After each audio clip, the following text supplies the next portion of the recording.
The future belongs to those who believe in the beauty of their dreams. Namaskar, welcome to PT Pointers, and in this video, we will cover major headlines of the Hindu, Indian Express, and Press Information Bureau. So, without wasting any time, let's start today's discussion. And our first headline is related to election symbols. Now, recently, some questions have been raised about the allotment of symbols to registered unrecognized political parties, which are either newly registered or those which have not secured enough percentage of votes in the assembly or general elections to become a state party. Now, let's learn how are symbols allotted to political parties. So, friends, Election Commission of India is responsible for the allotments of symbols, and this is done under the Election Symbols Order 1968, which is meant to provide for specification, reservation, choice, and allotment of symbols at elections in parliamentary and assembly constituencies for the recognition of political parties. And do you know, friends, Election Commission of India reviews the poll performance of recognized political parties after every state assembly election or general election to the Lok Sabha, and a party is recognized as a national party if it fulfill one of the following conditions, and these include if it is recognized as a state party in at least 4 states, if it secures 6% of the total votes polled in 4 states in the last Lok Sabha or assembly elections, and in addition gets 4 of its members elected to the Lok Sabha, and if it wins 2% of the seats in the Lok Sabha from at least 3 different states. Now, what is the importance of election symbols? So friends, in the largest democracy where a sizable population is still illiterate, symbols play a crucial role in voting process. Our next headline is related to Agni Prime missile, which was recently successfully flight tested by the Strategic Forces Command along with the Defense Research and Development Organization. Talking about the Agni Prime missile, so friends, it is a two-stage canisterized solid propellant ballistic missile with a dual redundant navigation and guidance system. It has range of 1000 to 2000 km and was tested for the first time in June 2021. It is lighter than all earlier Agni series of missiles. And do you know, friends, Agni series of missiles constitute the backbone of India's nuclear weapons deliveries, which also includes the Prithvi's short-range ballistic missiles and fighter aircraft. Our next headline is related to Basel III norm, which is an internationally agreed set of measures developed by Basel Committee on Banking Supervision in response to the financial crisis of 2007-9, and it aims to strengthen the regulation, supervision, and risk management of banks. It aims to ensure regulators globally apply similar minimum capital standards so that banks can survive loan losses during the tough times. It includes numerous capital leverage and liquidity requirements, and its endgame proposal refines Basel's approach to setting capital based on riskiness of banks' activities. Our next headline is related to prostate cancer, and according to recent analysis of Lancet, prostate cancer incidence in India will double to about 71,000 new cases per year by 2040. Talking about the prostate cancer, so friends, when cancer starts in the prostate, it is called prostate cancer. Now, what is prostate? So friends, it is a part of male reproductive system which includes penis, prostate, seminal vesicles, and testicles.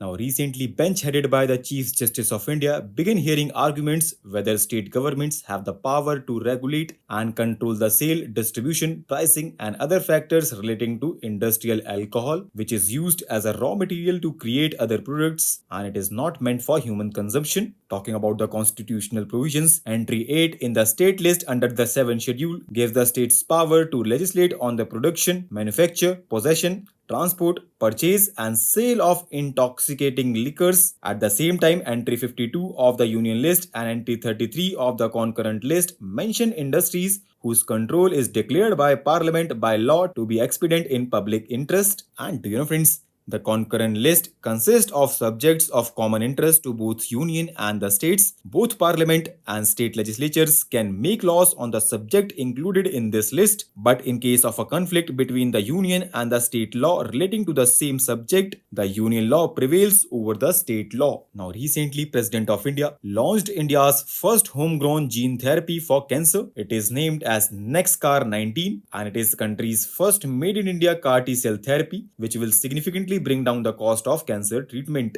Our next and last headline is related to NATO, which has recently celebrated its 75th anniversary. Now let's know more about NATO. So friends, Washington Treaty forms the basis of NATO, which was signed in Washington, D.C. on April 4th, 1949 by 12 founding members, but at present it has 32 members. NATO aims to guarantee the freedom and security of its members through political and military means. NATO promotes democratic values and enables members to consult and cooperate on defense and security related issues to solve problems, build trust, and prevent conflict. And NATO is also committed to the peaceful resolution of disputes. But if diplomatic efforts fail, it has the military power to undertake crisis management operations, and these are carried out under the Collective Defense Clause of the NATO's founding treaty, which is Article 5 of the Washington Treaty. And according to it, if a NATO member is attacked, it is considered an attack on all NATO members. So with this, let's conclude our today's discussion. Thanks for listening, and for regular updates, you can follow us on various social media platforms.